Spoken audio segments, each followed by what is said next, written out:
අද මං හිතුවා viral Japanese cheesecake එක try කරන්න ඕනේ කියලා. හැබැයි මං හිතුවා මම versions දෙකක් හදනවා කියලා.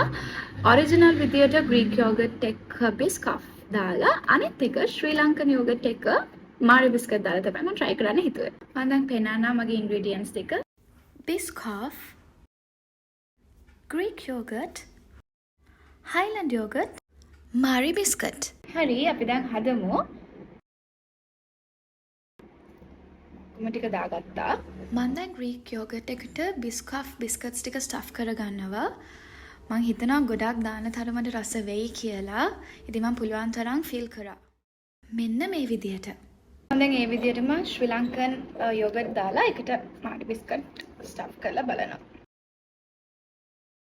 කලින් වගේම Mari biscuit උත් පිරෙන්නම දාගත්තා. මම දැන් මේක ෆ්‍රිජ් එකට දානවා. මම හිතුවා පැය 3ක් 4ක් විතර තියන්න. මගේ ඊළඟ වීඩියෝ එකෙන් බලමු මම හදපු Japanese cheesecake එකේ ටේස්ට් එක කොහොමද කියලා. See you! Bye bye!